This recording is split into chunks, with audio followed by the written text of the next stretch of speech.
자, 은퇴를 앞둔 사람들의 가장 큰 고민이 바로 돈 걱정입니다. 이게 뭐 제대로 준비하자면 끝이 없지만 그렇다고 또 손 놓고 있기에는 네. 노후에 대한 불안감이 큰 것 같아요. 네, 그렇죠. 우리나라 특히 이제 은퇴를 앞두고 있거나 은퇴하신 분들의 이 노후 걱정은 조금 뭐 적지 않은데요. 자, 연금 선진국이라고 불리는 미국에서는 연금 백만장자가 40만 명이 달한다고 합니다.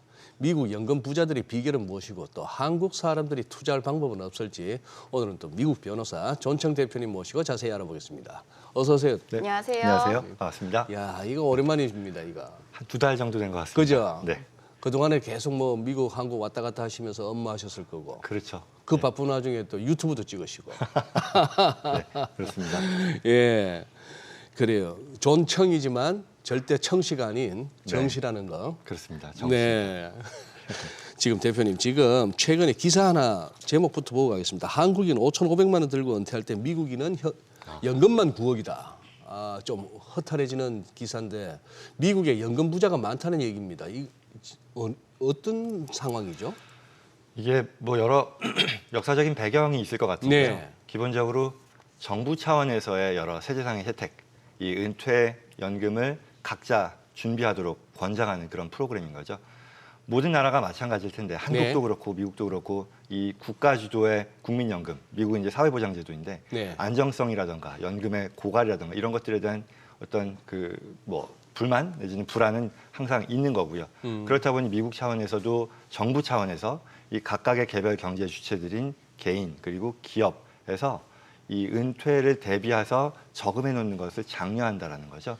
이게 장려하는 방식은 당연히 세제상의 혜택을 제공하는 건데 각 개개인들이 우리나라의 IRP와 비슷한 성격의 IRA라고 하는데요. 그런 것들을 통해서 이 불입금에 대해서 세금을 내지 않고 소득 공제를 받을 수 있기도 하고요. 또 기업 차원에서는 또 각 기업들이 개개인들의 어떤 직원들을 위해 예. 이 은퇴연금을 준비해 놓는 것들을 또 세제상의 혜택을 주다 보니 이게 하나의 은퇴연금에 있어서 각 개개인들이 투자할 수 있는 불입금으로서 또 작동을 하는 것이고 또 더 나아가서 이게 자연스럽게 회사를 다니면 입사하자마자 이게 자연스럽게 이 나의 은퇴연금으로 들어가고 이게 주식시장에 투자가 되고 또 알다시피 미국 주식시장이라는 것이 역사적으로 어쨌거나 안정적인 성장을 하다 보니 네. 이게 뭐가 닭이냐 뭐가 계란이냐를 얘기하기는 어렵겠습니다만 그게 반영이 돼서 이제 은퇴할 즈음에 있는 그런 연령대의 사람들이 충분한 은퇴연금을 가지고 은퇴하게 된다 이런 얘기가 나오는 것 같아요. 뭐 요즘에는 건물주보다 이 연금주가 최고다라는 말도 있다고 하더라고요. 그 정도로 이제 안정적인 노후 대비 수단으로 연금이 주목받고 있다는 건데 이게 지금 우리가 얘기하는 연금 부자라고 하면 뭐 어느 정도 기준이 있나요? 이런 것 같아요. 꼭 어떤 절대적인 금액을 가지고 얘기하는 것도 있겠습니다만 뭐 그것보다도 결국은 은퇴, 뭐 100세 시대, 100세 시대 얘기를 하잖아요. 그러면 이제 은퇴 이후에 내가 죽을 때까지, 세상을 떠날 때까지 나의 현금 흐름을, 나의 퀄리티 오브 라이프라고 하잖아요. 삶의 질을 유지할 수 있는 그 현금 흐름을 확보해 놓는다는 것이 굉장히 중요하고 그게 어떤 식으로든 확보가 된다 그러면 그때 이제 정말 은퇴 준비가 된 거잖아요. 그런 맥락에서 따지는 것 같아요. 그래서 지금 사회전 앵커님 말씀하신 것처럼 연금 부자라고 하는 것이 절대 금액으로서의 뭐 10억, 20억 이런 수준이라기보다는 내가 필요로 하는 그런 현금의 흐름을 확보할 수 있게 해주고 그게 또한 미국의 그런 여러 금융 상품을 통해서도 그런 것들을 달성 가능하게 도와주고 있다라고 볼 수 있겠죠. 말씀 듣다 보니 벌써 이렇게 미국이 부러워지는 게 우리나라는 현실적으로 일부 직업군 쪽은 사실 은퇴 이후가 뭐 아무 걱정 없는 분들 있으세요. 연금 제도가 아직까지는 뭐 이렇게 내 죽을 때까지 돈 나오는데 걱정 없지만 당장 국민연금만 하더라도 조금은 이제 일반 국민들은 좀 걱정하는 그런 부분이고. 그렇죠. 그래서 그런데 지금 이 부자라는 개념 뭐 말씀하신 대로 상대적이긴 합니다만 지금 이제 미국 사람들은 은퇴 이후에 어느 정도 평균적인 어떤 그 남아 있는 그 삶에 내가 돈에 쪼들리진 않는다는 차원에서 마음이 놓인다는 것이고요. 네. 예. 지금 그럼 연금 백만장자가 4년 새 2배로 늘었다 이런 얘기가 나오던데 미국에서 100만 달러 우리 돈으로 지금 뭐 한 13억 조금 넘는 거고. 그렇죠.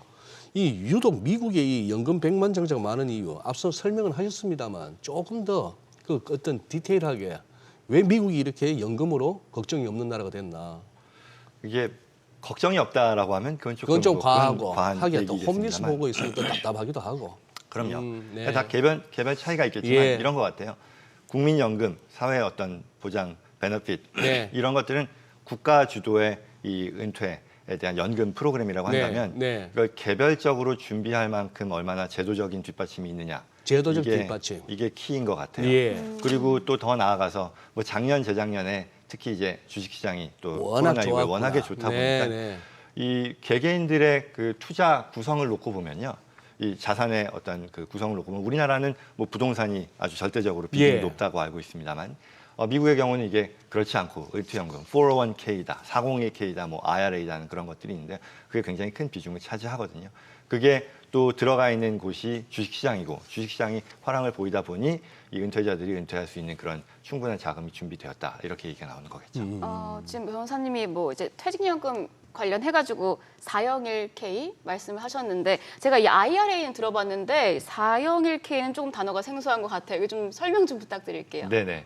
그 IRA는 우리나라의 IRP하고 같은 거죠. 그러니까 개개인들이 이제 근로 연령에 있는 사람들이 나의 근로소득 또는 사업소득에 대해서 일정 금액까지는 이 소득 공제를 받고 투자를 할 수 있는 거죠. 그 불입을 하고 그걸 가지고 투자를 하는 건데 401k라는 건 이게 미국의 세법 조항의 401조 K 섹션을 이제 지칭하는 그런 표현이고요. 미국의 세법에. 그렇습니다. 네네네. 그래서 이게 1974년인가 그때 법이 개정이 되면서 예. 개인 차원만이 아니라 기업들도 이 기업의 종업원들을 위해 이러한 은퇴 프로그램을 만들어서 예. 종업원들로 하여금 그 급여의 일부를 이 프리텍스적 그러니까 소득공제를 받을 수 있도록 불입금으로 쓸 수 있게 해주고요. 그 금액이 굉장히 높습니다. 지금 거의 한 2만 불, 우리나라 돈으로 한 2천만 원이 넘는 그런 수준인데요. 그게 될 뿐만 아니라 회사 차원에서도요. 이걸 같이 매칭해줘요. 그러니 이 종업원이 얼마만큼을 불입하면 회사에서도 그거를 매칭해서 불입하는 것을 강제하기도 합니다. 그럼으로써 그러면 저 종업원 입장에서는 일종의 베네핏을 누리는 추가의 거예요? 베네핏이죠. 추가 베네핏이네요. 당연히 이건 네. 그렇게 함으로써 이 정부의 의도는 종업원들이 불입을 많이 하고 불입을 많이 하도록 하는 유도책으로서 얼마만큼 하면 회사도 매칭해 주는 것을 네. 강제하고 네. 또 회사는 그에 따른 또 세제상의 혜택을 받고 세제상 혜택을 또 더 나아가서 회사가 이 수입이 좋아요. 예. 그해 프로핏이 많이 났으면 예. 그걸 또 종업원의 그 401k 계좌에 넣어주게 하는 것들을 함으로써 이게 자연스럽게 국가가 원하는 그런 방식으로 개개인들의 은퇴 준비를 장려하게 된다라는 그런 프로그램을 말합니다. 401k 네, 지금 듣고 보니까 상당히 뭐 매력적인 제도이기도 하고 요 IRA 저기 정 대표님 저는 솔직히 IRA가 너무 헷갈려요. 저 학창 시절에 저 영국하고 북아일랜드 막 싸울 때 보면 그렇죠. 그 북아일랜드 그 무슨 무장 단체도 IRA였고 맞습니다. 맞습니다. 또 우리가 잘 아는 또 인플레이션 리덕션 액트 이 인플레이션 감축법이 바이든 때 이거 이 감축인지 인플레이션 촉진인지 모르겠습리다만 그렇죠. 이것도 IRA고 맞습니다. 지금 말씀하시는 이 IRA는 뭐의 약자입니까 이게? 이거는 Individual Retirement Account. 인디비주얼 리타이어먼트 어카운트. 특히 이제 작년에 네. 맞습니다. 작년인가요, 재작년인가요? 이 바이든 행정부에서 네. 그 인플레이션 리덕션 액트가 돼서 그 같은 용어가 되긴 했습니다만 예. 미국인들에게 가장 잘 알려진 용어겠죠, IRA가. IRA가. 예. 요거 그러면 401k는 내가 불입하다 보니까 회사도 좀 넣어주고 그러면 요 IRA는 개인적으로 준비하는 거예요? 그렇습니다. 뭐 회사 차원에서 401k뿐만 아니라 다른 것들도 여러 가지가 있습니다만 있는데. 중요한 건 뭐 우리가 이 자리에서 미국의 회사 다니는 것도 아니니까 그러니까. 그런 제도가 용어가 뭐냐를 아는 것이 중요한 건 아니고요. 결국은 이 은퇴와 관련해서 우리가 활용할 수 있는 거라고 하면 일단 미국 정부가 제공하는 것은 불입금에 있어서 이걸 유도하고 장려하는 제도가 있는 것이고 예. 또 이게 불입된 금액을 어디에 투자하느냐에 따라서 이게 은퇴를 위해 안정적으로 성장하고 거기서 또 키울 수 있는 그런 혜택을 받을 수 있는 거잖아요. 그런 부분들이 저희가 이 한국에서 이 지금 영상을 보는 입장에서 주목할 그런 내용이 아닐까 싶습니다. 예, 그래요. 지금 그러면 요 조금 더 구체적으로 한번 미국 정부 은퇴 지원 제도 한번 조금 더 알아보고 우리도 좋은 거는 좀 따라갔으면 좋겠는데 네. 이 연금뿐만 아니고 부동산하고 주식에 대해서도 자 비과세, 뭐 소득 공제 등 혜택을 준다고요. 우리는 지금 이 와중에 뭐 금투세 어쩌고 저쩌고 하는데. 그렇죠. 금투세. 예. 그 이런 거죠. 그러니까 투자금을 마련하고 불입하는 데 있어서 유도하는 어떤 혜택을 주는 것이고 네. 그러면 이걸 돌아서서 어디에 투자하느냐에 예. 대해서 또한 이것도 권장해야 되는 건데 대표적인 게 부동산이겠죠. 물론 주식에 대해서 투자하는 거는 우리 IRA 계좌에서 이 주식 계좌를 통해서 투자하는 게 있겠고 그 밖에도 결국 은퇴라고 하는 것은 앞서도 말씀드렸지만 내가 어떠한 일을 하는 데 있어서 굳이 현금 흐름에 걱정 없도록 내가 그 일을 하지 않아도 되는 그런 상황을 달성하는 것이고 네. 그게 이제 안정적인 현금 흐름인 건데 미국은 이 임대부동산 시장이 결국은 이 현금 흐름, 임대 수입을 굉장히 집중해서 혜택을 누릴 수 있게 해주는 예. 것이고요. 그리고 또 이걸 더 적극적으로 권장하도록 하기 위해서 정부가 임대소득에 대해서 실질적으로 비과세되도록 해주기도 합니다.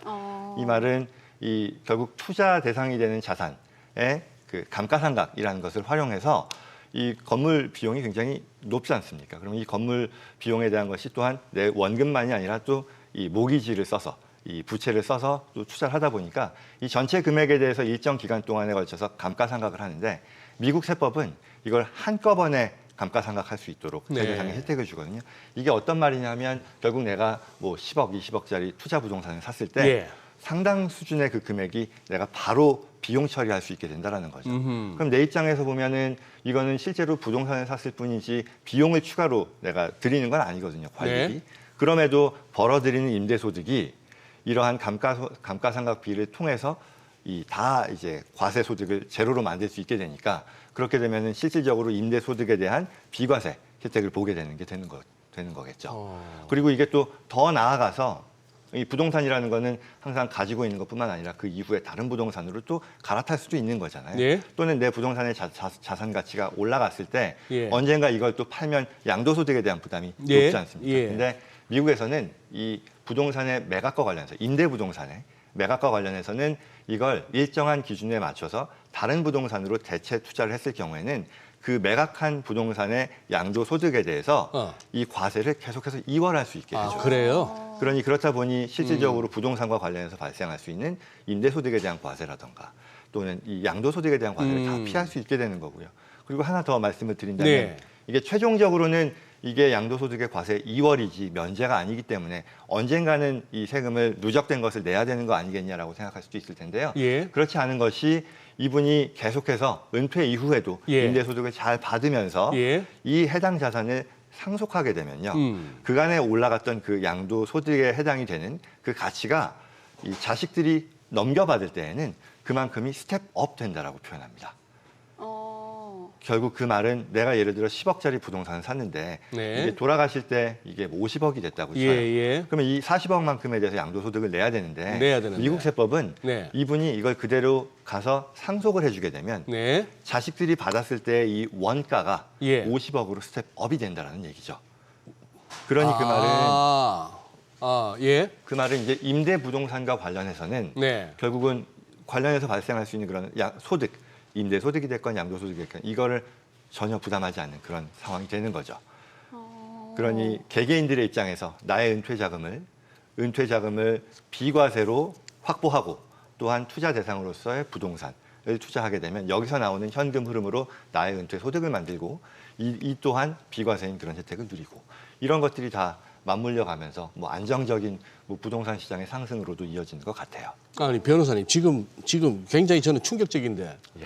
방금 예를 드신 10억 정도의 부동산이 세월이 흐르다 보니까 50억 정도 됐는데 이걸 갖다가 아들한테 넘겨줬어요. 우리나라 같으면 이 40억 이거 엄청난 차익도 차익이지만 이 50을 갖다가 상속했을 때 거의 뭐 한 25억은 세금 나간다고 각오해야 될 판인데 그렇죠. 지금 그 아들이 50억으로 상속을 받았지만 취득 원가가 50억이라고 본다고요? 그렇습니다. 상속세 안 낸다고요? 이게 그러니까 조금 상속세, 소득세를 얘기하면 아. 수준을 넘어서는 게 되긴 할 텐데 네. 상속세는 물론 부담을 합니다만 하겠죠. 미국에서는 근데 혹시 보시는 분 중에 아실 수도 있겠습니다만 상속세 면제 금액이 거의 한 우리 돈으로 개인당 150억이 넘어요.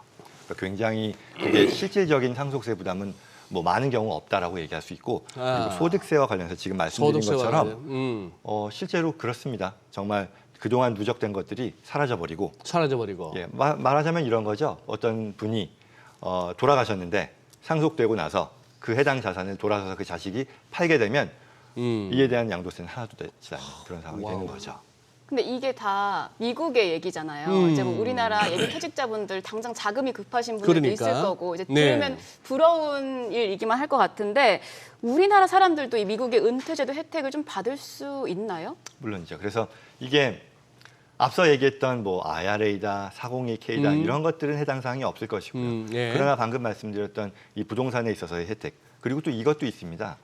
그 연금 어뉴이티라고 해서요. 이게 우리나라에서도 항상 있었던 일이고 또 미국에서도 이게 굉장히 가끔 큰 문제가 되는 것이 아무리 내가 은퇴를 잘 준비했었어도 어느 순간 시장이 갑자기 크래시가 된다거나 네. 폭락하는 상황은 우리가 예견할 수 없는 그렇죠. 거잖아요. 그런 것들을 예. 어떻게 또 대비하냐. 특히 은퇴 연령에 있는 사람들이 그때 마침 찾아야 되는데 뭐 시장이 이렇게 뭐 폭락을 한다거나 했을 때 그런 부담이 있지 않습니까? 그래서 이 은퇴 자금, 은퇴 연금을 가지고 투자할 수 있는 그런 상품 중에는 뭐 한국에도 물론 있는 것으로 알고 있습니다만 연금보험이나 생명보험의 형태에서 결국은 주식시장이 아무리 폭락해도 원금은 보호가 되는 그런 식의 투자 상품을 또 제공해줘요. 그래요. 그래서 결국 이게 선순환되는 것은 이러한 IRA 401K를 통해서 자금을 확보하고 일부에 있어서는 특히 내가 안정적으로 운영해야 되는 것들은 투자 대상으로서 뭐 생명보험이라던가 이런 그 어뉴이티 상품을 대상으로 투자를 하게 되는 것이고요. 지금 앵커님 말씀하신 질문으로 돌아오면 결국 이러한 투자 상품, 부동산이 됐건 아니면 얘기했던 그런 이 어뉴이티 상품들에 대한 것들은 한국에서도 투자를 할 수 있습니다. 그러니 이게 예전에는 이 언더라이팅이라고 하잖아요. 이런 예. 것들의 자격을 확보하는 것들이 좀 더 까다로웠는데 예. 이제는 뭐 외국인 투자자들도 뭐 한국에 있는 투자자들 뭐 마치 주식 투자를 할 때 뭐 서학개미에서 미국 주식 투자하는 것과 마찬가지로 다른 투자 상품에 있어서도 이러한 어떤 그 진행 과정에 있어서의 뭐 복잡한 부분이라든가 어려운 부분들은 상당 부분 상쇄가 됐고요. 없어졌고요. 그래서 그런 부분들 누릴 수 있는 혜택이다라고 보실 수 있습니다. 네, 알겠습니다. 알겠습니다. 김청 대표님 말씀 여기까지 듣겠습니다. 네, 고맙습니다. 감사합니다. 네, 감사합니다.